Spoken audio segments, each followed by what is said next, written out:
नावडे जनधन माता पिता तुका म्हणे सत्य निर्वाणे गोविंदा असे माझे पुढे काहीच साखडे पडून दे विषय तो त्याचा झाला नारायण नावडे जनधन माता पिता तुका म्हणे सत्य कर्म व्हावे साय घातली भय नरका जाणे विषय तो त्यांचा झाला नारायण नावडे जनधन माता पिता विठ्ठल विठ्ठल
समचरणं सरोजं सान्द्रनीलाभुदाभं जगन्हितमानि मण्डलं मण्डलान तरुण तुलसीमाला कञ्जरं कन्द्रनेत्रं सदैव धवलहासं विठ्ठलं चिन्तयामि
त्यांच्या कृपादाने कथेचा विस्तार बाबाजी सद्गुरु दास तुका अलंकार गुरुरम्यस्यास्तं पदांबोज प्रतीक प्रदेशम विधिंद्रादि देवे सदाय मानस्तम समाधि स्मृतिं भजे ज्ञानदेवम ओम नमो ज्ञानेश्वरा करुणाकरा दयाळा तुमचा अनुग्रह लाभो पावन झालो चराचरी ज्यांचे केले स्मरण पै सकळ विद्याचे अधिकरण तेची बंधू श्री चरण श्री गुरुंचे ते नमस्कारुनिया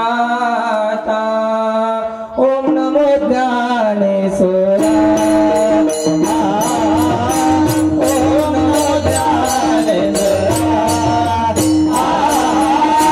ओम नमो ज्ञानेश्वरा ओम नमो ज्ञानेश्वरा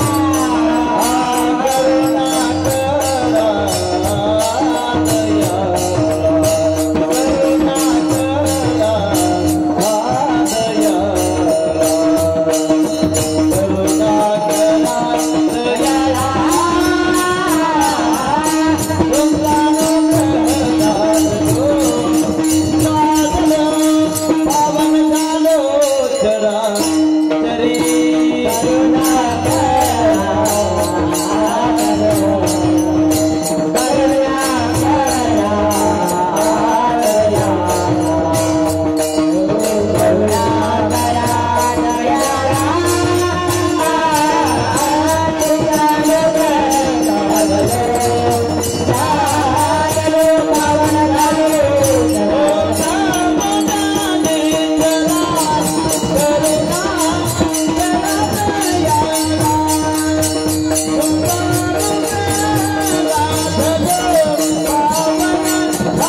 सच्चिदानंद रूपा नमो सद्गुरु भक्त कल्याण मूर्ती नमो सद्गुरु भास्करा पूर्ण कृती सेवेलागी सेवक झालो तुमच्या लागलो निज चरणा आहो स्वामी तुकिया देवा यावरील करावे मस्तक हे पायावरी हे पायावरी मस्तक हे पायावरी वार करी जगाताया वार करी जगाताया वार करी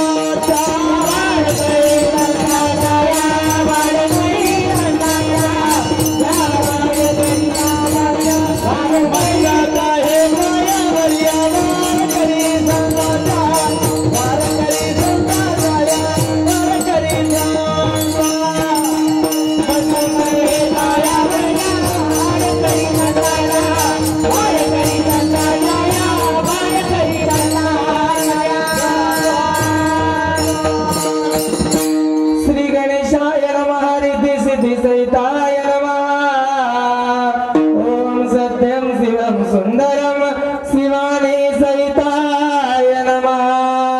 वार करी पित्र नमः पूज्य गुरुवर नमः राजा आणि गुरुजन प्रजा सर्वे सादर नमः वीणा वालिनी शारदे रतो महाराजा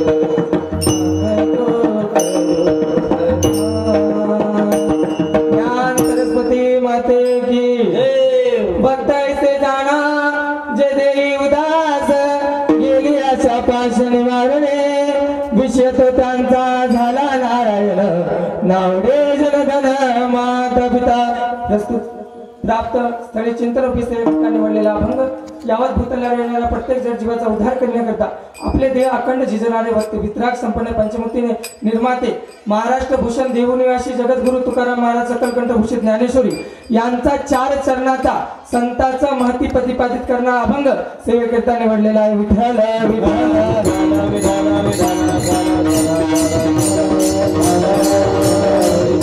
सुरुवात करण्यापूर्वी अल्पसा पर्याय द्यायचा तो म्हणजे असा पुण्यभूमी पावन क्षेत्र अंधेगाव दुसरा वर्ष अखंड हरिनाम सप्ताह नाम यज्ञ 16 आणि श्री रामायण कथा आणि ज्ञानेश्वरी पारायण रामायण कथाचे व्यासपीठ चालक संचालक बापूचे नाव बाशेवाड महाराज आंदेगावकर हरिभक्त पारायण बाशेवाड महाराज आंदेगावकर परिचयाचा पहिले नव्हता पण योगायोगाने दर्शन झाला त्याच्यामुळे नाव वगैरे माहित नाही कृपया आणि त्याच्यानंतर हरिभक्त पारायण सुधाकर महाराज खेरगावकर यांनी यातला व्यासपीठ ज्ञानेश्वरी पारायणचा व्यासपीठ सांभाळत आहे आणि तसेच तुमच्या सर्व गावकर्त्या मंडळ ग्रामस्थांच्या वतीने व गावकरीच्या वतीने व सर्व भजन मंडळीच्या वतीने तरुण मंडळीच्या वतीने आणि तुमच्या सर्वांच्या दर्शनाचा योग ज्याच्यामुळे आला तो म्हणजे आमच्यावर नितांत प्रेम करणारे माधव मुत्नेपाड यांनी आम्हाला फोन केलं बाबा तुम्हाला आमच्या गावी येऊन सेवा करायची आहे योगायोगाने आम्हाला बाहेर कुठेही तारीख आणि दुसऱ्या कोणत्याही गोष्टीचा कार्यक्रम नसता योगायोगाने तारीख रिकामी असावी त्याने सांगावी आणि तुमच्या सर्वांच्या विनंतीला मान देऊन या ठिकाणी तुमच्या सर्वांचा दर्शनाचा योग मला आला माझं परम भाग्य समजतो आणि आमच्या भागाकडले हे बी आमचाच भाग आहे तसं नाही पण आमच्या भागाकडले हरिभक्त पारायण श्री ज्ञानेश्वर महाराज ज्यांचं उत्कृष्ट असं गायन आहे तुम्ही ऐकले व तसेच हरिभक्त पारायण नारायण महाराज आता ज्याने चाल गायले ज्यांचा खूप ओके आवाज आहे दोघांचा सर्वांचाच ओके आवाज आहे तसं आणि दुसरा हरिभक्त पारायण भगवान माऊली आमच्याच गावातले व सर्वांचं नाव आता मला माहित नाही पण सर्वांचं नाव एका उखाण्यात घेतो पांडुरंगाच्या चरणी फुल वाहतो वाकून पांडुरंगाच्या चरणी फुल वाहतो वाकून तुमचं सर्वांचं नाव घेतो ज्ञानोबाराय तुकोबारायचं मान आणि हरिभक्त पारायण सूरज महाराज माने बोरीकर यांचा उत्कृष्ट असा मृदंग वाजक आता आपण पाहिले महाराज. आणि यांच्या वाजवण्यावरून वाटते की हे 100% आळंदीचा शिक्षण आहे, कारण की आळंदीचा झटका जेवढा असतो महाराज. यांच्यासाठी एकदा जोरदार टाळ्या होऊ द्या. कारण कसं आहे, सगळ्यात मोठं आता हे गाणं वाजवणं हे करणं हे काय सोपी गोष्ट नाही. म्हणायला सोपं आहे पण करणं सोपं नाही, कारण की हात रक्ताने रंगवावं लागते. त्यावेळेस त्याच्यामधून कुठेतरी स्वर निघते, कुठेतरी तुम्हाला ताल ऐकायला मिळते. त्याला नादब्रह्म म्हणतात. त्या नादब्रह्माचा जोपर्यंत माणसाला नाद होत नाही तोपर्यंत असा नाद निघत नाही, त्याला नादब्रह्म म्हणतात. आणि गायन म्हणजे सरस्वती माताची देण आहे, ज्याने एवढा उत्कृष्ट गायचा प्रयत्न केला. कारण असा असतो की मेहनत केल्याशिवाय कोणतीही गोष्ट लाभत नाही. पण पांडुरंगाची कृपा आणि त्या माऊलीची कृपा, त्यांच्या कृपेने सर्वजण सगळेच गोड आहेत आणि गावकरी मंडळी सुद्धा गोड आहेत. खूप पब्लिक या ठिकाणी कीर्तनाला कार्यक्रमाला आली. चला बा महाराज आले महाराजाला पाहावं तर कसं कसं आहे ते. बरोबर आहे. महाराजाला पाहण्याआधी महाराज असा आहे, दाढीना बाडी फक्त अंगाची काढी. विठाला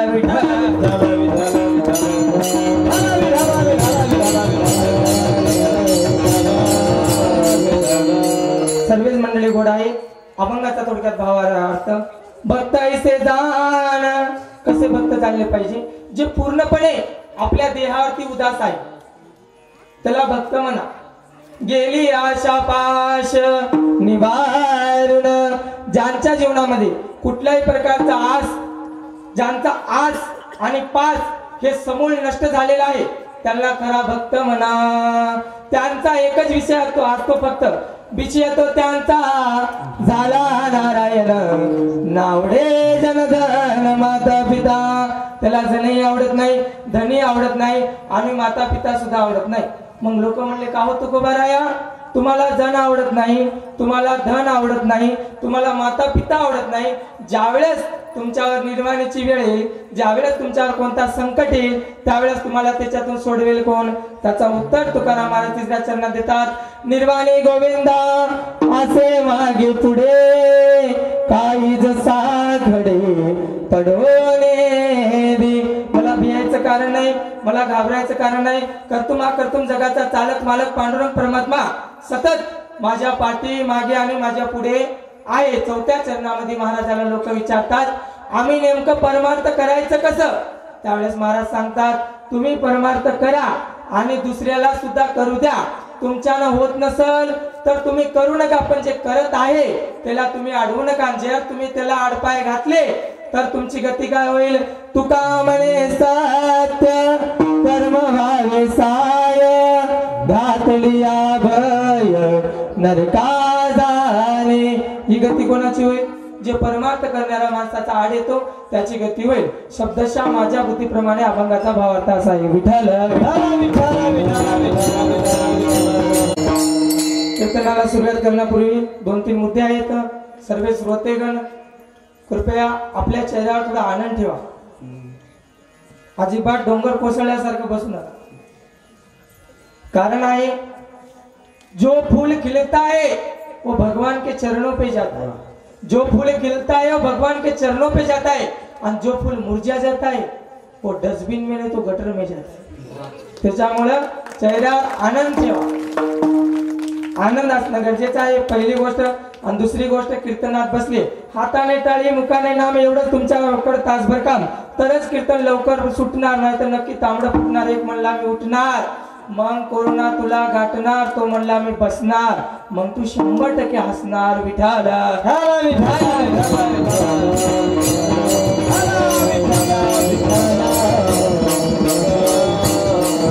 ज्या वेळेस देवाचं नाम चिंतन होते, ज्या ज्या वेळेस देवाचं नाव निघते त्या त्यावेळेस आपण काय करा, हाताने टाळी आणि मुखाने नाम बोला ना. माय तुमच्याकडे बोलत नाही का? नवऱ्याला जेवढं जोरात बोलतात तेवढं तू बोल. आधीच पेट आहे, ऐकू ये ना, बाहेर आहे मी आता. तर लक्ष द्या पहिली गोष्ट. आणि दुसरा मुद्दा म्हणजे कीर्तनात आले म्हणजे थाट बसावं. कसं बसावं? अजिबात असं थाट धरून आणल्यासारखं बसू. कारण की कीर्तनात इथं जे आनंद आहे ना ते कुठेच आनंद नाही महाराज. लागोनिया पाये विनवितो तुम्हाला, कळे काही बोला मुखी नाम, विठ्ठल विठ्ठल मना वेळ वेळा, हा सुख सोळा स्वर्गी नाही. हा सुख सोहळा जे आहे ना, हा जो आनंद आहे ना, आणि इथं जो आपल्याला पांडुरंग परमात्माचा आनंद घेता येतो आणि भक्तीचा हरिनामाचा आपल्याला आनंद घेता येतो, तो आनंद आपल्याला वरती मिळणार नाही. देव लोक सुद्धा इच्छा करतात स्वर्गीचे आम्हाला इच्छिता ती देवा, मृत्यू लोकी वावा जन्मामा. स्वर्गाचे देव लोक सुद्धा इच्छा करतात की या मृत्यू लोकांमध्ये आमचा जन्म झाला पाहिजे, कारण की इथं जो आनंद आहे तो आनंद जगामध्ये आपल्याला कुठेच भेटणार. विठ्ठल विठ्ठल विठ्ठल विठ्ठल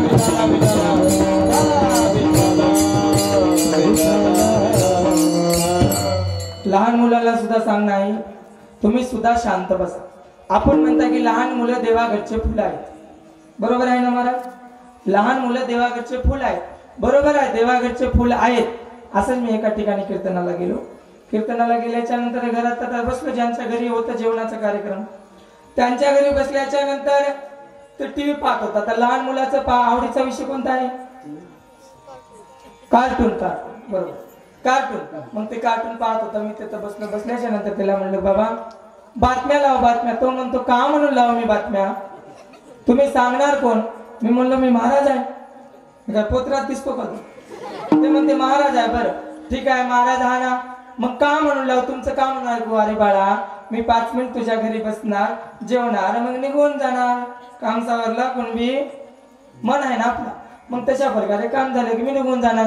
5 मिनिट तरी बातम्या लावतो. म्हणतो अजिबात लावणार नाही, बसायचं असेल तर बसा, नाही तर चला. मग योगायोगाने त्याच्या आईने त्याला बोलवले, बाळा इकडे ये. पिंट्याला बोलवले, पिंट्या गेला. आता गेला तर गेला. मी म्हणलं बरं झालं, रिमोट ठेवून गेला. आता त्याला रिमोट ठेवून गेला. रिमोट मी हातात उचललं, चॅनल बदलतो महाराज. ते बटन तुटाय आले पण चॅनलच बदललाच. मग तेवढ्या देवगावाने तो मुलगा आला आणि आल्याच्या नंतर म्हणतो, महाराज चॅनल बदललं का? मी म्हणलो नाही रे बाळा, काय रिमोट खराब झालं का? चॅनल कसं बदलेल महाराज? शेल तर माझ्याजवळ आहे. विठाला विठाला विठाला विठाला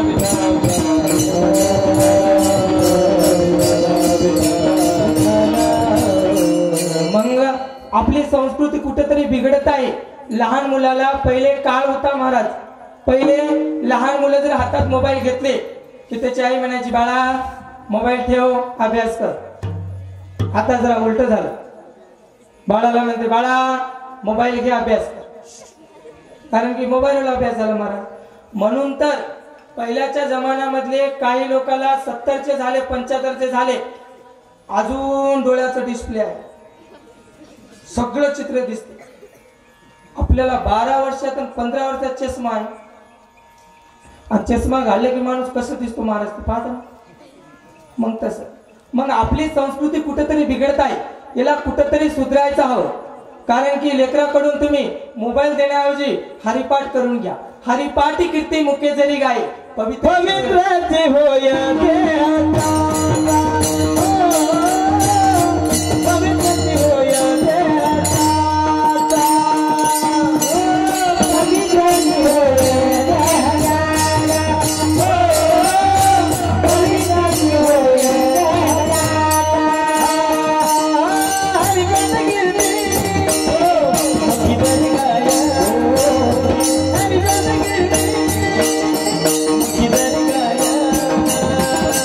हरी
आपल्या कलाकाराला दाद दिली पाहिजे महाराज, कारण की गाणं बी सोपी गोष्ट नाही. म्हणून म्हणतात जवानी आहे तरुण घ्या परमार्थ करून. एक दिवस सगळ्याला जायचं आहे मरून. लोक रडतात वरून, पण तुम्हाला टाकतील ना पुरून. मग घ्या ना परमार्थ करून, मरू नका शेजाऱ्याचं बघून झुरू झुरू. कळलं का? आता लक्ष देऊ नका. मग आपली संस्कृती कुठेतरी बिघडत आहे.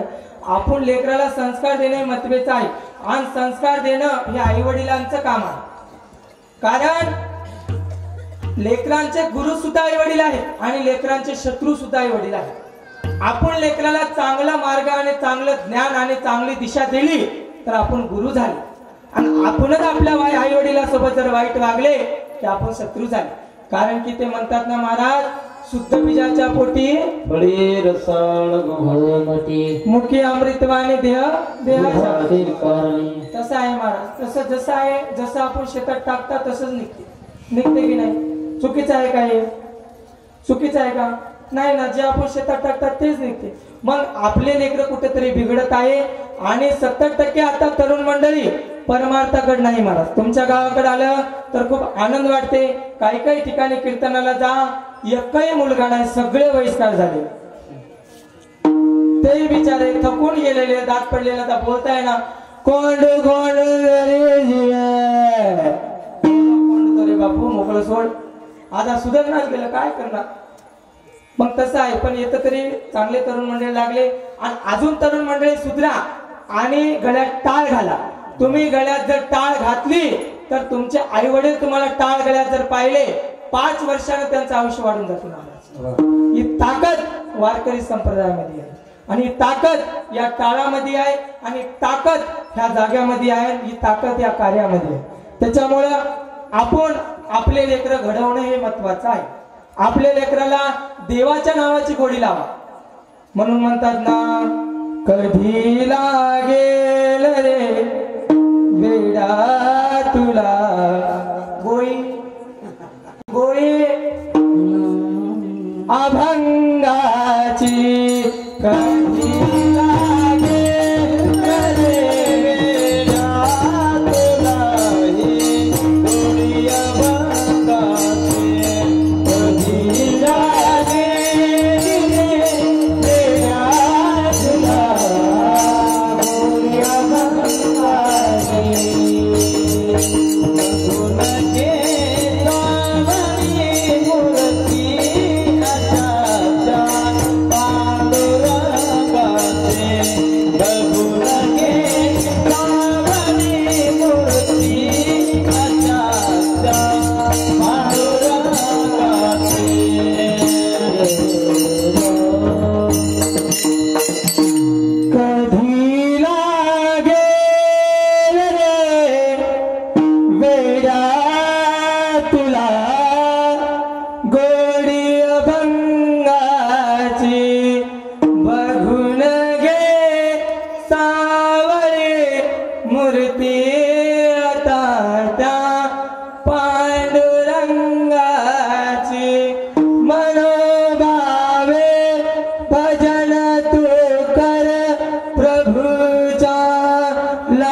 करुण घे भक्तीने शुद्धी तुझी त्या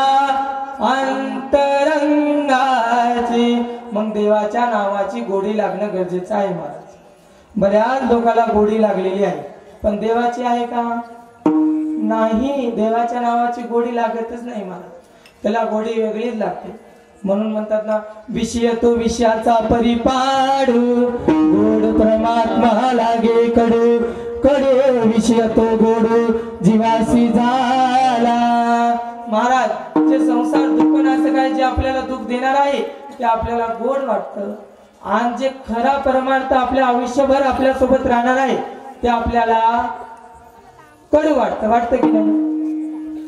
बघा, एक दृष्टांत. एक राजा होते. एका राजाला 4 पत्नी होते. किती? 4. बोलत चला. तुम्ही बोलायचं, आम्ही बोलायचं, करायचं कीर्तन, बरोबर? त्याचं भामट्यासारखे बसू नका, कीर्तन होत नाही. म्हणून काय आहे महाराज, तर काही बोलत नाही. लक्ष तर 4 राण्या होत्या. आता मला सांगा, ते पहिल्या राणीकडे प्रेमाने पाहायचा, दुसऱ्या राणीला कुठे बी घेऊन दुसऱ्या राणी सोबत तो बसायचा, आणि तिसऱ्या राणीला कुठे बी घेऊन फिरायचा, आणि चौथ्या राणीचा मात्र तो कंटाळा करायचा. चौथ्या राणीचा खूप कंटाळा करायचा. आता तुम्ही मला सांगा, पहिल्या राणीकडे तो प्रेमाने पाहायचा, बोलत चला. पहिल्या राणीकडे तो प्रेमाने, दुसऱ्या राणी सोबत तो, तिसऱ्या राणीला कुठे बी घेऊन, जोराने बोला, तिसऱ्या राणीला कुठे बी घेऊन, चौथ्या राणीचा मात्र तो. एक दिवस त्या राजाचं मरणकाळ जवळ आलं. तो राजा मरणार, आणि मेल्याच्या नंतर त्याचं मरणकाळ जवळ आल्याच्या नंतर त्यानं पहिल्या राणीला बोलवले. राणी साहेबा, माझा शेवटचा क्षण आहे, माझा मरण आता आलेला आहे आणि मला जावं लागते, मी जाणार आहे, त्याच्यामुळे शेवटच्या क्षणी तू माझ्यासोबत येशील का? पहिल्या राणी नकार दिलं. तुम्ही जा, मी इथंच राहणार. दुसऱ्या राणीला, ज्याच्यासोबत ते बसायचा, दुसऱ्या राणीला म्हणायचं, आयुष्यभर तुझ्यासोबत बसलो, आज माझा मरणकाळ जवळ आलेला आहे, मला जायचं आहे, तू माझ्यासोबत येशील का? दुसऱ्या राणीने सुद्धा नकार दिला. तुम्ही जा, मी इथंच राहते. आता तिसरी राणी, ज्याला ते कौटुंबी घेऊन फिरायचा, त्या तिसरी राणीला बोलवले.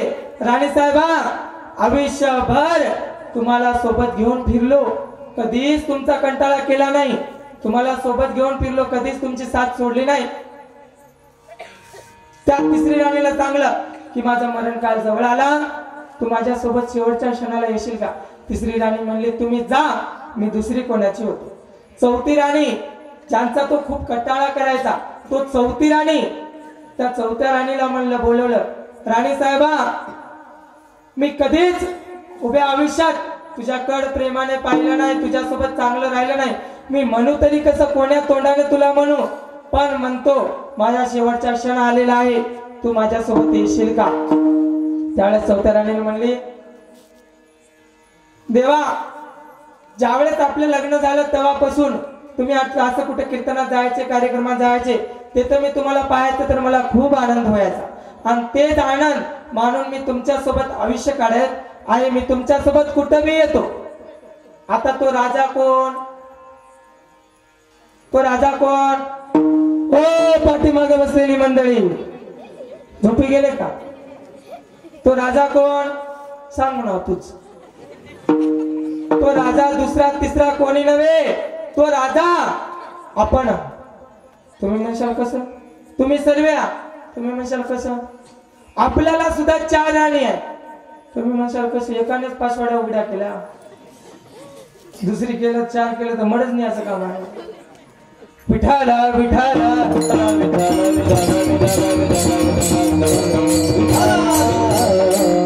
मग तो राजा दुसरा तिसरा कोणी नाही, आपण स्वतः.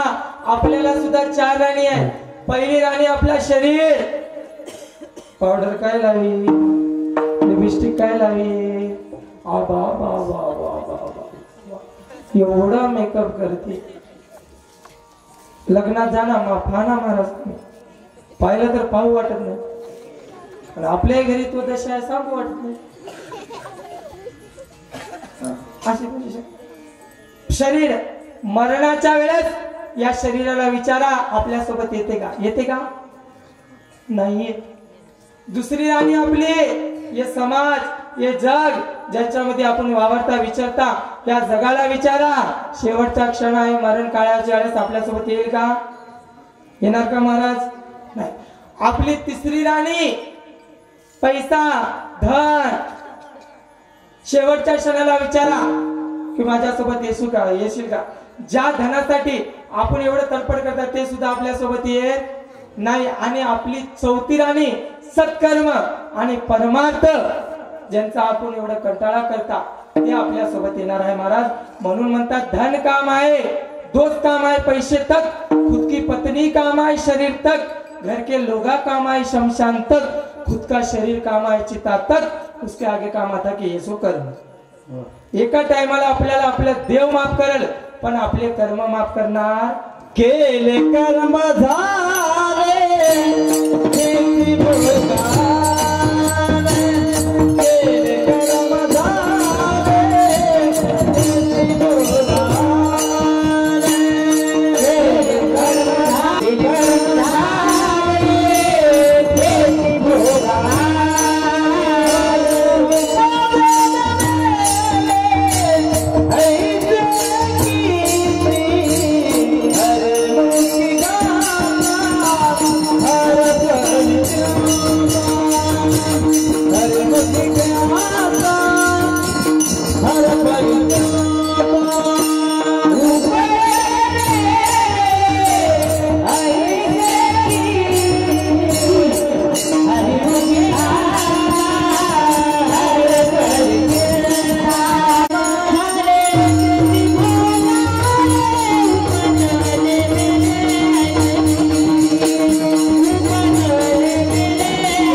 जसे आपण कर्म करता तसेच फळ भेटणार। मग येथे या भूतलावर आलेल्या प्रत्येक जणाला जगद्गुरु तुकाराम महाराज म्हणत आहे की बाबा आपण जीवनात आल्याच्या नंतर परमार्थ केले पाहिजे। आणि त्यावेळेस काही लोकांना शंका निर्माण केली, महाराज तुम्ही त्या भक्तांची ओळख करून देता, तुम्ही त्या संतांची ओळख करून देता, पण त्यांचा आम्हाला फायदा काय? जगामध्ये प्रत्येक जण फायदा पाहतात, फायद्याशिवाय कोणतीच गोष्ट होत नाही। सगळ्याला कोणी कोणाच्या फायद्यासाठीच करतो महाराज, बिगर फायद्याच कोणी करतो का? करतो का? नाही करत। फायदा पाहिजे आणि सगळे लोक फायदाच पाहतात, मग त्यांचा फायदा का? जगद्गुरु तुकाराम महाराज म्हणतात की तुम्हाला काय फायदा होणार? आम्ही स्वतःच दरिद्री आणि तुमचा काय फायदा करून देणार?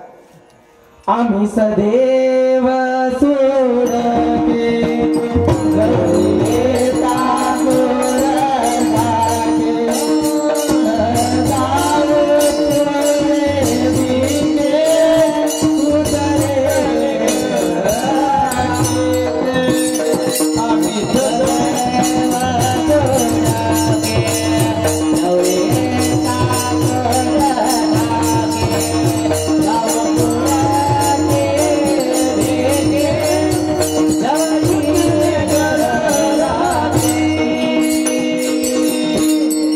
सदैव सोडके जवळी येता चोर ढाके, जाऊ पुढे भिके आणि कुत्रे घर राखे।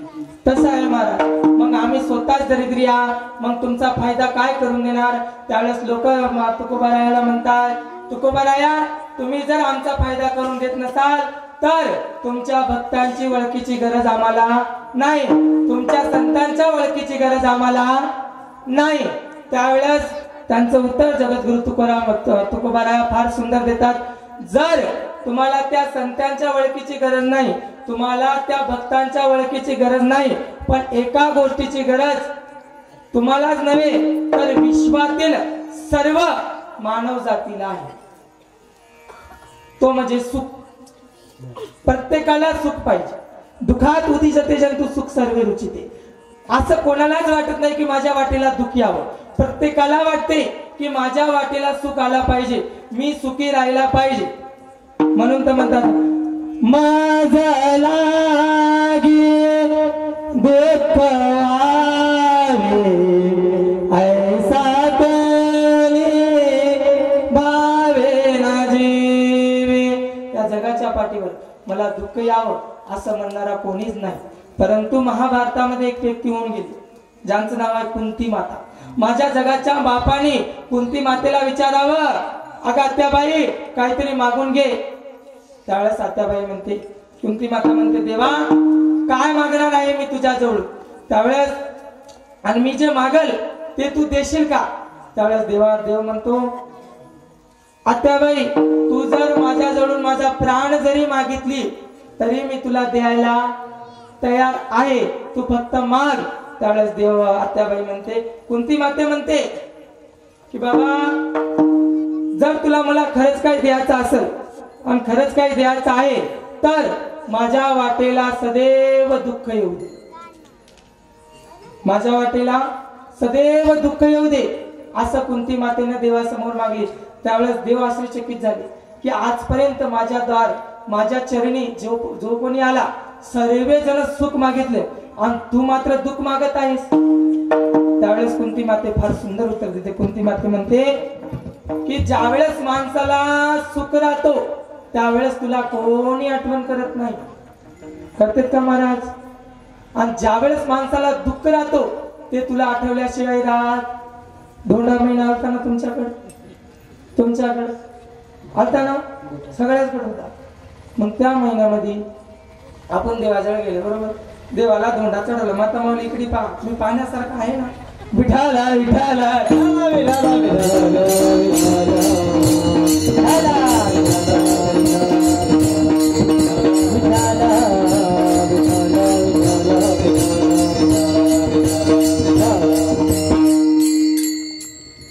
मग धोंडा महिना तुमच्याकडे आलता ना. धोंड्याचा महिना राहते ना त्यावेळेस आपण देवाजवळ गेले.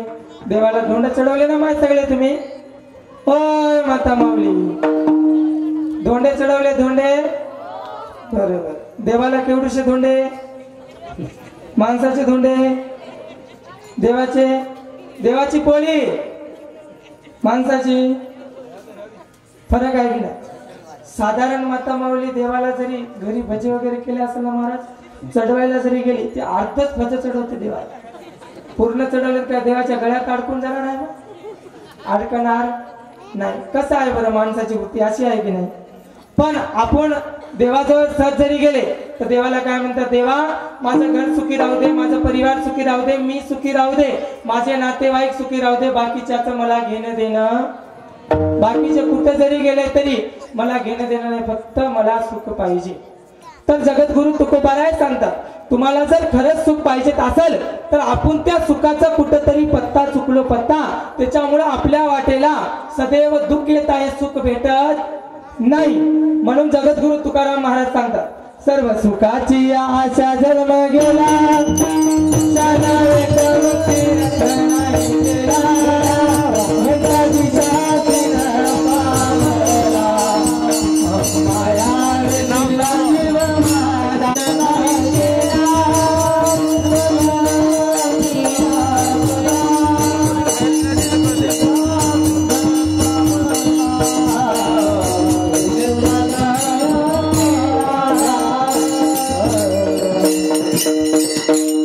सुखाची आशा जन्म गेला क्षण एक मुक्ती रत्न नाही केला, हिंडता दिशासीन पावला माया वेष्टीला जीव माझा.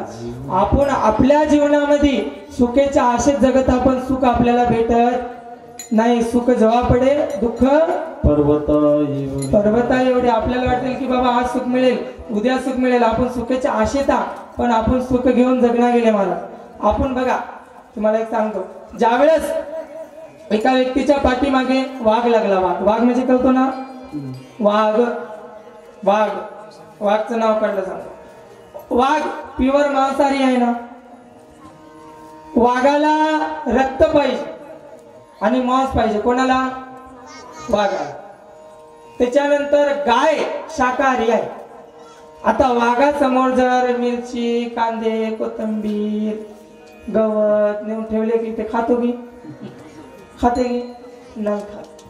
बरं गाई समोर मांस वगैरे नेऊन ठेवले ते खाते का? नाही खात. माणसासमोर काही ठेवा बरं, सोडतो का? काही ठेवा, काही खातात महाराज. होच म्हणत आहे. तर त्या माणसाच्या पाठीमागे वाघ लागला. तो माणूस पुढे पुढे, त्याच्या पाठीमागे वाघ. माणूस पुढे जाता जाता असे खूप दूर जंगलामध्ये निघून गेले. निघून गेल्याच्या नंतर आता त्या माणसाला वाटलं की आपण आपला जीव कुठंतरी वाचवावा.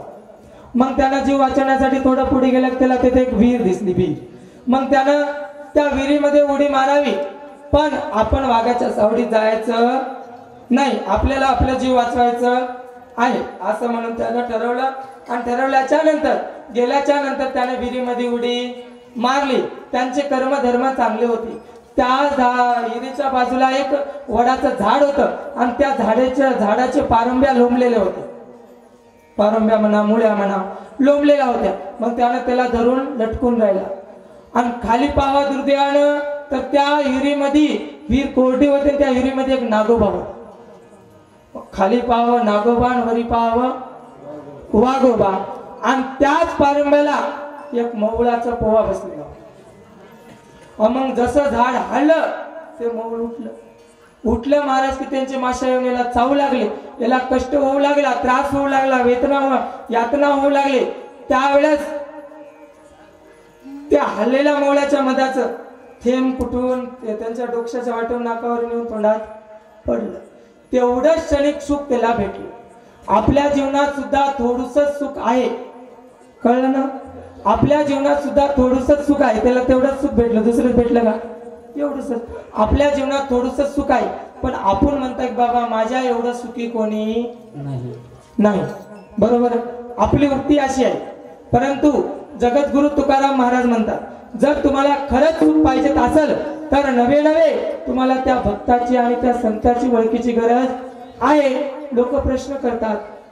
महाराज एका ठिकाणी म्हणतात की बाबा देवाला आपल्याशी करा तर तुम्हाला सुख मिळेल.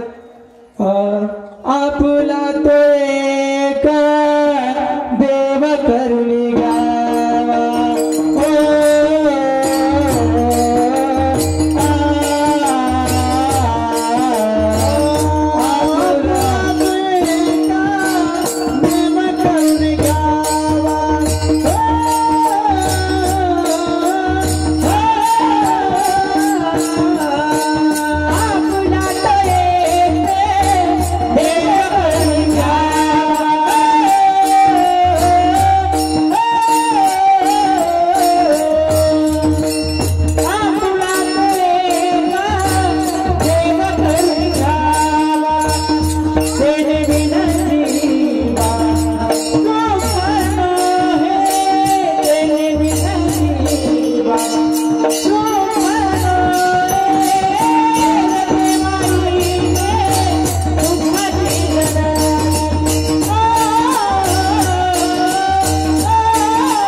सुख नव्हे. मग आपल्या जीवनामध्ये आपले एक देव केला पाहिजे. 3 गोष्टी ठरवल्या पाहिजे. पहिला देव, दुसरा गुरु आणि तिसरा मंत्र. ह्या 3 गोष्टी आपल्या जीवनात ठरले की आपल्याला कशाच दुःख न होणार. आपण टीव्ही मध्ये पाहून गुरु करता, टीव्ही मध्ये पाहून गुरु करता. मग ज्यावेळेस ते गुरुची बातमी पेपरवर येते त्यावेळेस लगेच गुरुची पूजा पण. बरोबर आहे, अशी आपली वृत्ती आहे. पण एका ठिकाणी म्हणतात की बाबा देवाला आपलंच करा तर तुम्हाला सुख मिळेल, आणि दुसऱ्या ठिकाणी म्हणतात की तुम्ही संताला शरण द्या, संताची सेवा करा तर तुम्हाला सुख मिळेल. सहज माणसाला प्रश्न पडतो की जीवनात येऊन देवाची सेवा केली पाहिजे की संताची केली पाहिजे. देवते संत, देवते संत निमित्त त्या प्रतिमा. महाराज म्हणतात की बाबा देवात आणि संतात काही फरक नाही, त्यांचे चेहरे वेगवेगळे आहेत, तो एकच आहे. नदी नाल्याचं पाणी जसं समुद्रालाच जातो तसं तुम्ही कोणत्याही देवाला पाया पडा तो पांडुरंगालाच जातो. तसं देव बी एक आणि संत सुद्धा.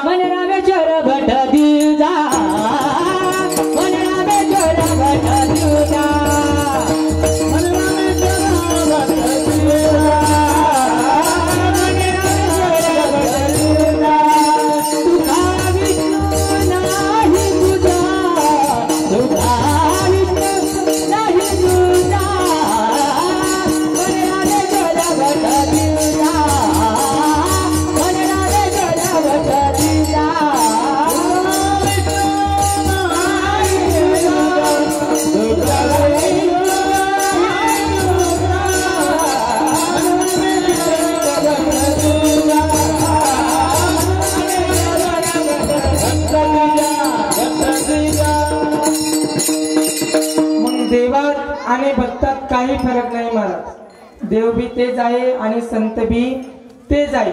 मग लोकांना शंका मांडली त्यावेळेस जगद्गुरु तुकाराम महाराज म्हणतात बाबा देव आणि संत वेगवेगळे नसून ते एकच आहे, फक्त त्यांचे चेहरे वेगवेगळे आहे.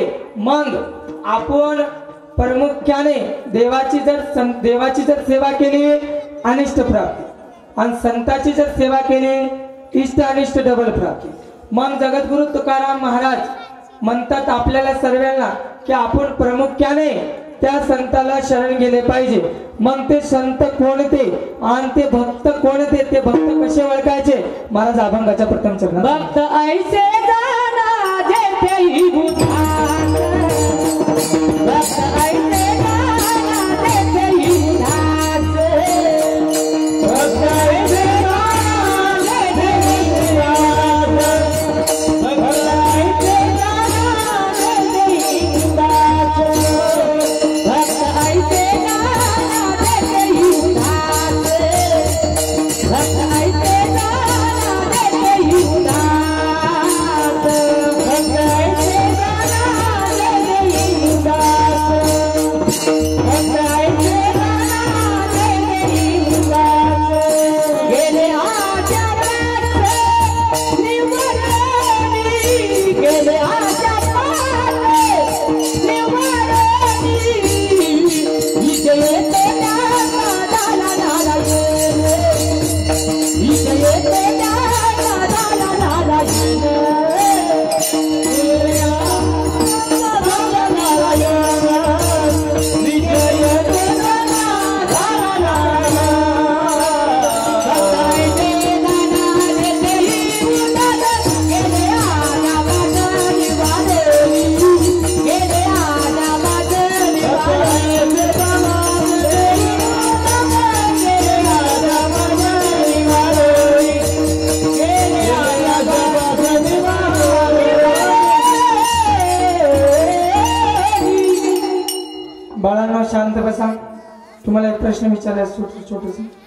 भक्त ऐसे जाना जे देवदास, गेली आशा पाश निवारणे. ज्यांच्या जीवनामध्ये आस नाही आणि त्यांचे पास समूळ नष्ट झालेले आहेत, तसे भक्त जाणले पाहिजे. मग तसे भक्त कोण? बाळांनो तुम्ही कृपया शांत बसा. थोडं थोडं बोलणं होत आहे, चांगलं बसा माने टाकून. तर जाऊ द्या. आपल्या श्रीराम प्रभूच्या आई वडिलांचे नाव काय? लवकर लवकर लवकर सांगा सांगा. जो कोणी सांगेल या कमिटीच्या मंडळाचे लोक तुम्हाला 500 रुपये देतील. सांगा श्रीराम प्रभूच्या आई वडिलांचे नाव काय? हा माहिती नाही? नाही माहिती महाराज. आपण शिकवलेच नाही तर कुठून माहिती होणार?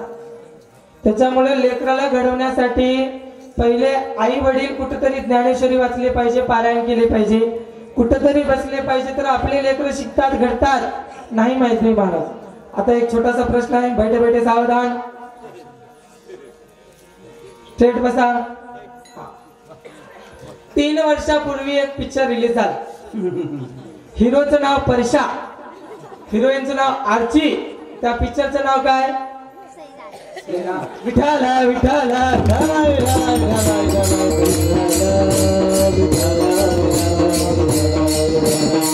त्यांच्यासाठी एकदा टाळी वाजवा. तुम्ही यांच्यासाठी टाळी वाजवता? हा मग जाणले पाहिजे आपली संस्कृती सुधारायला. आपण गेल्याच्या नंतर पुढचे सप्ते करणार कोण महाराज? हा आपण हातावर सप्ते बरं आहे, आपण गेल्याच्या नंतर पुढचे सप्ते करणार कोण? मग पुढचे सप्ते तुम्हालाच करावं लागते. त्याच्यामुळं लक्ष देऊन कीर्तन ऐकायचं, बरोबर? Concentration, this is the not joke. कळलं ना? कॉन्सन्ट्रेशन म्हणजे एकाग्रता ठेवा आणि एकाग्रता चित्ताने कीर्तन ऐकायचा प्रयत्न करा, बरोबर? लक्ष देणार. मग भक्त ऐसे जाणं. भक्त कैसे जाणले पाहिजे? सकाळची 5:45ची वेळ आहे आणि 5:45ची वेळ आहे. 5:45च्या वेळी एका राजवाड्यासमोर एक साधू महात्मा, सर्वगुण संपन्न साधू महात्मा आला आणि आल्याच्या नंतर त्यांच्या मुखातून उद्गार आले, भिक्षा देहि मा, भिक्षा देहि मा. त्या राजवाड्यातला जो राजा होता तो आई जगदंबेची पूजा करत होता, भक्ती करत होता आणि त्या राजाची पूजा आटपली आणि त्या राजाच्या मुखातून उद्गार आले, बोला पुंडलिका वरद्यारी विठ्ठल श्री ज्ञानदेव तुकाराम पंढरीनाथ भगवान की, माऊली ज्ञानेश्वर महाराज की, जगद्गुरु तुकाराम महाराज की. असे उद्गार आले. आल्याच्या नंतर ते राजा उठला, त्याची पूजा आटपली. खिडकी उघडून पाहिल्याच्या नंतर बाहेर त्याने तो दृश्य पाहिला. तो दृश्य पाहून तो आश्चर्यचकित झाला, कारण की त्यांच्या राजवाड्यासमोर जो उभा टाकून होता महात्मा एवढा तेजस्वी होता, इतका तेजस्वी होता, इतका तेजस्वी होता की सूर्याला लाजवेल इतका तेज त्यांच्या चेहऱ्यावर होता. त्या महात्म्याचा इतका तेजस्वी महात्मा समोर उभा टाकल्याच्या नंतर त्यानं आपल्या आईला आवाज दिले, आई साहेब लवकर या. तो महिला सुद्धा अधिकारी आहे महाराज, आपल्या महिलासारखी नाही, दुसऱ्याच्या पोटात शेण चोरणारी तशी नाही, पण तो अधिकारी आहे. तो आली आणि आल्याच्या नंतर म्हणतो, का रे बाळा एवढं जोरानं वाटतं, तू काय झालं? आई तुला एक आश्चर्यचकित गोष्ट दाखवायची आहे. तो म्हणला काय बाळा?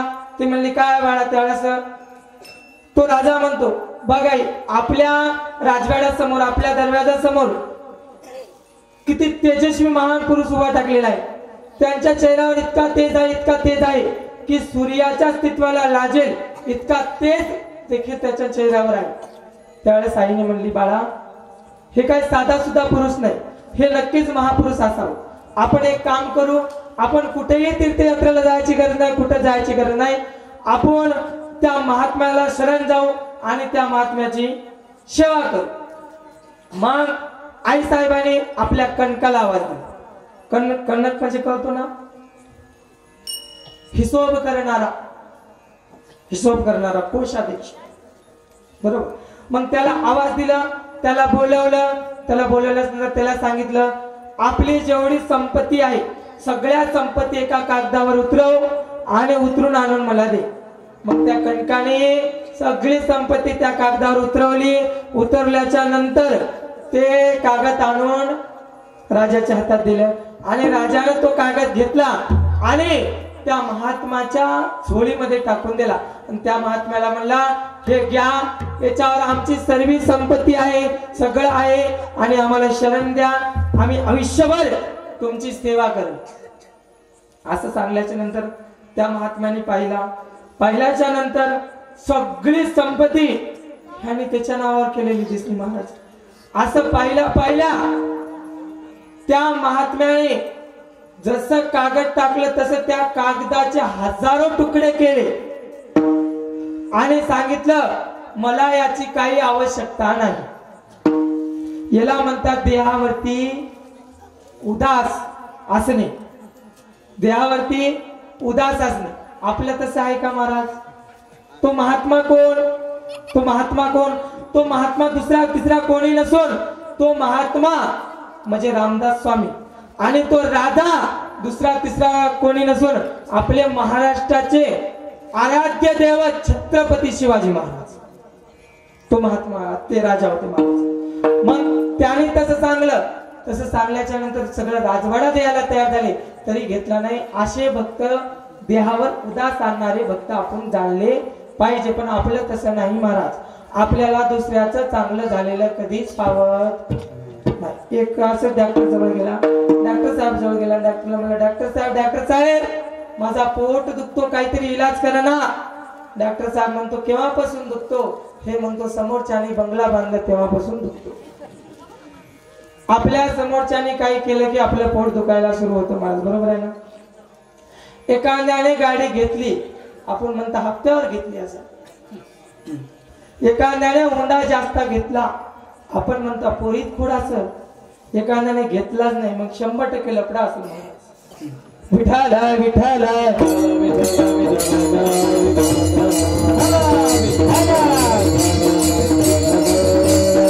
मग तसे भक्त झाले पाहिजे महाराज. इतके देवावरती उदास, तसे भक्त झाले पाहिजे. आपण कशी भक्ती करता? पहिले असे भक्त होऊन गेले महाराज, असे भक्त खूप होऊन गेले. काही संत, काही साधू उलटी तपस्या केली, उलटे होऊन तपस्या केले. तिथल्या कावळ्यानी, तिथल्या गिधड्यानी त्यांचं मांस खायचं. त्यावेळेस त्या कावळ्याला आणि त्या गिधड्याला विनंती करत होते. कोण? तो महात्मा, तो संत जे उलटी तपस्या करत होते. त्या कावळ्यासमोर आणि त्या गिधड्यासमोर प्रार्थना करायचे. कागा सब तन खाइयो, चुन चुन खाइयो मांस, दो नैन छान दियो पिया मिलन की आस. सगळं खाऊन घ्या, काहीच ठेवू नका, फक्त 2 डोळे ठेवा. ज्यावेळेस जगाचा चालक मालक माझ्या समोर येईल त्याला मला मन भरून पाहता येईल. म्हणून म्हणतात मन में बसा कर तेरी मूर्ती उतारू मैं गिरधर तेरी याद. जोपर्यंत ते आला की मला त्याला पाहता येईल असे भक्त होऊन गेले. आणि दुसरे देहावरती उदास असणारे भक्त महात्मा होता. एका महात्म्याचा व्यवसाय होता महाराज. तो महात्मा व्यवसाय करायचा, माती आणायचा, त्या चिखलाचा गारा करायचा आणि गारा करून मडके बनवून विकायचा. तो महात्मा होता आणि तो महात्म्याचं भजन चालू होतं महाराज. तो महात्मा भजन करत होता देवाचं. राम कृष्ण हरी जय जय राम कृष्ण हरी. राम कृष्ण हरी जय जय राम कृष्ण हरी. राम कृष्ण हरी जय जय राम कृष्ण हरी. जय जय राम कृष्ण हरी जय जय राम कृष्ण हरी. त्या महात्म्याचं भजन चालू होता महाराज. तो महात्मा भजन करायचा. एवढा दंग झालता, एवढा दंग झालता भजनामध्ये, एवढा दंग झालता भजनामध्ये, स्वतःच्या देहाचा विचार पडला होता. तेवढ्यात त्यांची पत्नी आली आणि त्यांची पत्नी आल्याच्या नंतर आवाज दिली, अहो मालक, हे मुलगा तुम्ही सांभाळा, मी जाते आणि पाणी भरून आणते. मग त्यानं हांडा घेतला महाराज आणि पाणी भरायला निघाले आणि मालकाला सांगून गेले. पण त्याच्या मालकाच्या महात्म्याचं भजन चालू होतं. राम कृष्ण हरी जय जय राम कृष्ण हरी. राम कृष्ण हरी जय जय राम कृष्ण हरी. राम कृष्ण हरी जय जय राम कृष्ण हरी. राम कृष्ण हरी जय जय राम कृष्ण हरी. जय जय राम कृष्ण हरी जय जय राम कृष्ण हरी. जय जय राम कृष्ण हरी जय जय राम कृष्ण हरी. त्या महात्म्याचं भजन चालू होतं महाराज. भजन करता करता करता करता एवढे भजनामध्ये दंग झाले, एवढ्या पांडुरंगाच्या नामस्मरणामध्ये दंग झाले की त्यांचा मुलगा खेळत खेळत खेळत त्या गारामध्ये आला महाराज. आणि त्या चिखल्याच्या गारामध्ये आल्याच्या नंतर त्यानं त्या मुलाला पायाखाली तुडून टाकलं महाराज. तुडवल्याच्या नंतर तेवढ्यात त्याची पत्नी आली आणि पत्नी आल्याच्या नंतर पाहिली, इकडे तिकडे पाहिली, मुलगा कुठं दिसत नाही तर पाहिली त्यांच्या मालकाच्या पायाकडे, तर रक्ताने पूर्ण पाय लाल भून झालते महाराज. तरी यांना त्या महात्म्याला एवढे वजनामध्ये दंग झालते की त्याला देहाचा विसर पडला होता. त्यांच्या पायाखाली काय घडला हे सुद्धा त्याला माहित नव्हतं. मग असं झाल्याच्या नंतर त्याच्या पत्नीने आवाज दिली, काय हो, तुम्ही स्वतःचा मुलगा पायाखाली तुडून टाकला, एवढं देवाच्या नावामध्ये तुम्ही दंग झाले की स्वतःचा मुलगा तुम्ही मारून टाकला. असं म्हणल्याच्या नंतर मग त्यानं थोडं एकदम होश मध्ये आला, भजनातून थोडं बाहेर निघायला आणि पाहिला महाराज. पाहिल्याच्या नंतर पाहिला तर स्वतःचा मुलगा त्या ठिकाणी त्याच्यामध्ये तुडून लाल भून झाल्याच्या नंतर त्याची पत्नी म्हणली की बाबा, तू देवाच्या नामस्मरणामध्ये एवढा दंग झाला की तू स्वतःचा मुलगा पायाकडे तुडून टाकला, एवढं का देवाचं नाव तुम्हाला सुटत नाही. त्यावेळेस जगद्गुरु तुकोबाराय त्यावेळेस सांगतात, ते महात्मा सांगतो की त्या पांडुरंगाला काही म्हणू नको. तो महात्मा म्हणजे कोण? गोरोबा का, ज्याने आपला मुलगा पायाखाली तुडवला. म्हणून म्हणतात, भक्त ऐसे जाणाचे देई उदास,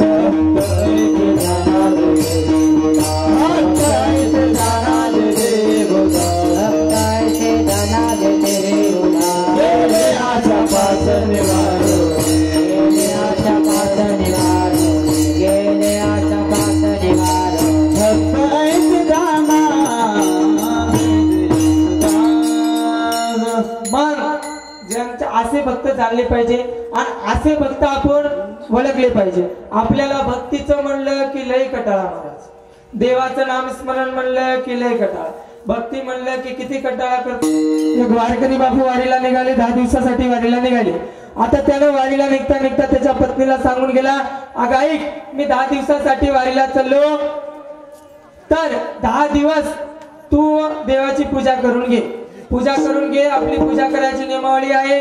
ऐक, सकाळी 4 वाजता काकड आरती करायची, 4 वाजता उठून, मग नंतर देवाला धुवायचं, देव धुणं झाल्याच्या नंतर देवाची भक्ती करायची, मग देवाचं नामस्मरण करायचं, बरोबर 2 तास पूजा करून घ्यायची. असं सांगून गेलं.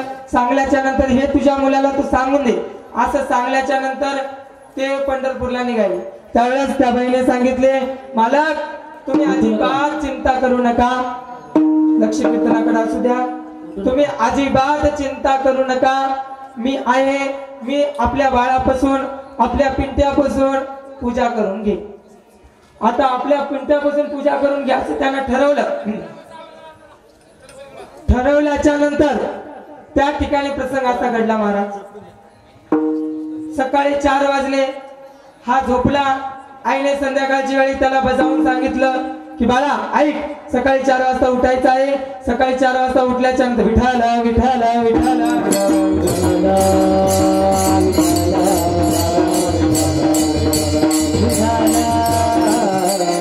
लक्ष द्या, होते कमी जास्त, सगळं गाव आहे, परिसर आहे, इकडे ध्यान द्या कीर्तनाकडे, ठीक आहे. हा, तर त्यावेळेस आईने त्या मुलाला बजावून सांगितलं की बाळा सकाळी लवकर उठायचं आहे आणि सकाळी उठल्याच्या नंतर पहाटे 4 वाजता काकड आरती करायची आणि बरोबर 2 तास पूजा करायची. मुलगा म्हणतो, आई आल्या आयुष्यात मी कधीच देवाची भक्ती केली नाही, कधीच पूजा केली नाही, आणि 2 तास माझ्यानं भक्ती होणं शक्य आहे का? त्यावेळेस आईने सांगितले, मला काही सांगायचं नाही, सकाळी उठायचं आणि देवाची पूजा करायची. त्यावेळेस आईने गजर लावला होता. गजर लावल्याशिवाय आपल्याला चव येत नाही महाराज. काय तर गजर लावतात, 4 वाजता उठायचं ठरवतात, 4 वाजता उठतात, गजरला लागला, अलाराम म्हणतात त्याला, ते अलाराम जर वाजला की लगेच त्याला बंद करतात आणि अजून झोपतात. म्हणजे लोकांना वाटलं पाहिजे की बापू लवकर उठतोय, फक्त व्हॉट्सअपला थोडं ऑनलाईन याचं जायचं, किती लवकर उठतोय सगळ्याला कळलं पाहिजे. मग आईने गजर लावला, उठला, पहाटे 4 वाजले, अजून मुलगा उठला नाही. मग आई त्याच्या जवळ जाते, आई त्याला म्हणते, बाळा उठ, काकड आरतीची वेळ झालेली आहे. आणि सकाळची वेळ म्हणजे कशाची असते भजन करी मंडळी? सकाळची वेळ. उठा उठा साधू संत, साधा फुले इथं गेला गेला नरदेह, मग तो कैसा भगवंत. म्हणून माणूस सकाळी लवकर उठला पाहिजे. सकाळी लवकर, सुबह की हवा लाखों की दवा. सकाळी जो लवकर उठतो, जो सूर्याला, तरुण मंडळी लक्ष द्या, जे शैक्षणिक क्षेत्रामध्ये आहे, ज्याला आपल्या जीवनामध्ये पुढे जायचं आहे, त्यानं सकाळी उठून सूर्याला उठवलं पाहिजे. तर तुम्ही तुमच्या जीवनामध्ये आयुष्यभर तुमच्या जीवनामध्ये सूर्यप्रकाश असतो, परंतु जर तुम्हाला सूर्य उठत असेल, मग तुमच्या जगण्याला आणि तुमच्या कार्याला अर्थ नाही. सकाळी लवकर उठवायचं ठरवा, कारण की सकाळी उदान नामक वायू असतो. वायूमध्ये एक विषाणू असतो, ज्याला उदान म्हणतात. तो विषाणू आपल्या शरीरामध्ये प्रवेश केला म्हणजे आपला शरीर दिवसभर हॅपी असतो, आपल्याला कटाळा येत नाही, अंग दुखत नाही. आणि जो सकाळी लेट उठतो त्यांचा अंग वजन मारायचं, त्याला गाभाळा म्हणतात. माणूस भोळा असावं पण गाभाळा नसावं. गाभाळ्याचा अर्थ कळतो की अर्ध पिकलेलं आणि अर्ध कच्च. भोळा असलं पाहिजे पण गाभाळ मग तसं होते. मग याला पहाटे 4 वाजता त्याची आई तिथे गेल्याच्या नंतर, बाळा उठ, लवकर उठ, वेळ झालेली आहे काकड आरतीची. त्यावेळेस बाळा म्हणतो, आई जरा झोपू दे, साखर झोपेची वेळ आहे. सकाळची वेळ म्हणजे साखर झोप राहते माणसाला, साखर झोपेची वेळ आहे, जरा झोप घेऊ दे. अजून थोड्या वेळात पाहिलं की उठण्यास गेलं. मग नंतर डबल आईने गेले, उठ बाळा लवकर, देवाची पूजा करायची वेळ झालेली आहे, काकड आरतीची वेळ झालेली आहे. त्यावेळेस तो उठला, कसंही करून 15 मिनिट गेला आणि गेल्याच्या नंतर 15 मिनिट देवाची भक्ती केली आणि लगेच येऊन झोपला. झोपल्याच्या नंतर अजून एक तरुण मंडळीला गोष्ट सांगतो. आपल्या आधी झोप राहिली पाहिजे, झोपेच्या आधी आपण राहिली पाहिजे, बरोबर. आपल्या हातात विषय राहिले पाहिजे, आपण विषयाच्या हातात नाही राहिले पाहिजे. ही गोष्ट फार महत्वाची. मग उठल्याच्या नंतर परत जाऊन झोपला. आता झोपल्याच्या नंतर आईनं उठवलं. मग त्याला वाटलं की बाबा आई सारखं सारखं उठत आहे, मी एक गंमत करतो. सगळे देव त्यानं काय केले, एका कपड्यामध्ये गुंडाळले आणि नेले, गावाच्या बाहेर गेले की विहिरीमध्ये टाकून दिले. सगळे देव विहिरीमध्ये टाकून दिले. आता सगळे देव विहिरीमध्ये जड जड देव होते ते बुडाला गेले आणि जे हलके हलके होते ते वरी आले. परत ते हलके हलके घेतला, गटोडा बांधला, घरी आणून ठेवला. आईला म्हणलं आई बाकीच्या देवाने आपला जीव दिला, आत्महत्या केली, आता हे देव आहे याची पूजा तू कर असं म्हणला. पट्या सासरवाडीला निघून गेला. आता सासरवाडीला गेल्याच्या नंतर सर्वात जास्त आनंद कोणाला होतो, सासूबाईला. जावाई बापू काय काय कापू, सासूबाईला सर्वात जास्त आनंद होतो जावाई आल्याच्या नंतर. आता कसे करून गेला जावाई बापू, दारात उभा टाकल्याच्या नंतर सासूबाई आले. बरं झालं जावाई बापू तुम्ही आले, खूप चांगलं झालं. तुमचे सासरे तुमच्या बाबा बरोबर पंढरपूरला यात्रेला गेले, दिंडीमध्ये गेले. आता या 10 दिवसाची पूजा तुम्ही करा. तरी विचार करतो, ज्या गोष्टीला कंटाळलो होतो तीच गोष्ट माझ्या पदरी पडली. मग याने एक युक्ती केली. युक्ती म्हणजे मार्ग काढला, मधला मार्ग काढला. मग मधला मार्ग काढायचा प्रयत्न केला आणि मधला मार्ग काढायचा प्रयत्न केल्याच्या नंतर याला आणि मधला मार्ग काढा. बरं मग जीवन जगताना थोडं कोल्याकडून बी शिक्षण घ्या. कोला कसं मधला मार्ग काढला. एका वाघाने बकरी खाल्ली महाराज आणि खाल्ल्याच्या नंतर शेळीजवळ जाऊन विचारतो. शेळीला सांगतो, सांग बरं माझ्या तोंडाचा सुगंध कसं येतो. ते शेळी म्हणते, खरं जर सांगायला गेलं तर खाते, त्याच्यामुळे खोटंच सांगावं. ते शेळी म्हणली, वा किती भारी सुगंध येत आहे. त्यावेळेस यानं म्हणला, मला सुगंध सहन होईना गेला आणि तुला भारी होत येत आहे, तू आपला जीव वाचवण्याचा प्रयत्न करत आहे. त्याच्यामुळे वाघाने तिला खाल्लं. त्याच्यानंतर कोल्याजवळ गेलं आणि कोल्याला सांगितलं, माझ्या तोंडाचा वास स्मेल कसं येत आहे. त्यावेळेस कोल्यानं सांगितलं, वाघाने असं सांगल्यानंतर कोल्यानं सांगितलं, खरं सांगावं तरी खाते आणि खोटं सांगावं तरी खाते. मग यानं मधला मार्ग काढला. काय करू वाघ बापू, 3 दिवस झाले सर्दीच झाली, काहीच कळणार. विठाला विठाला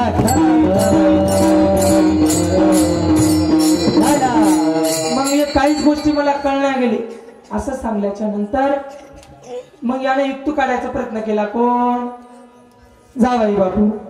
मग याने म्हणला सासूबाईला, सासूबाई मी पूजा करते परंतु मला स्टँड लेवलचं आणि हाय लेवलचं पूजेला सामाईन लागते, कारण की मी मॉडर्न जमान्यातला आहे. बरोबर, आता मॉडर्न म्हणजे लईच मॉडर्न झाले.